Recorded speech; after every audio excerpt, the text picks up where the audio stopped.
ఇదిగో ఏమయ్యా, నిన్నేనయ్యా. ఇప్పుడు ఆటలు ఇలాంటివి వద్దులే, నా వల్ల కాదు. వీళ్ళు నన్ను వదిలేలా లేరే.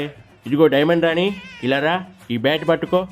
అదేంటి జలగన్నా, నేను అడుగుతుంది టికెట్, బ్యాట్ కాదు. అవన్నీ తర్వాత చూసుకుందాం, ముందు ఆడు రోజా. నువ్వే ఆడొచ్చు కదా జలగన్నా. నా వల్ల కాదులే, నాకు ఈ మధ్య మోకాళ్ళ నొప్పులు మొదలయ్యాయి, నువ్వు ఆడు. ఈ తుగ్లక్కేంది బ్యాట్ తెచ్చి నా చేతిలో పెట్టాడు. నాకు చీపిరి పట్టుకోవడం కూడా రాదే. ఈ తిక్కలోడు నన్ను ఇరికించాడు. ఏమమ్మా డైమండు, ఇలా కాదు బ్యాట్ పట్టుకునేది, కొంచెం పక్కకి జరుగు. పెద్ద కొండలాగా ఇంతున్నావేంటి?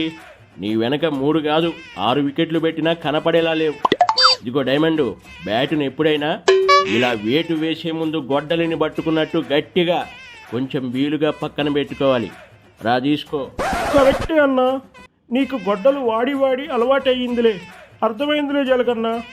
నువ్వు వెళ్ళి చేతికానోళ్ళగా పక్కన నుంచో పో. ఇప్పుడు బాల్ వేయండిరా. ఏ బిషా, అబ్బా బాల్ భలే కొట్టానులే. ఈ చేతికాని వాడి కన్నా నేనే బెటర్ లాగున్నానే. అబ్బో, ఈ డైమండ్ ఊరి ఊరంతైనా నాకన్నా బాగానే కొట్టిందే. అర్జెంటుగా ఈ డైమండ్ రాణిని సైడ్ చేయాలి.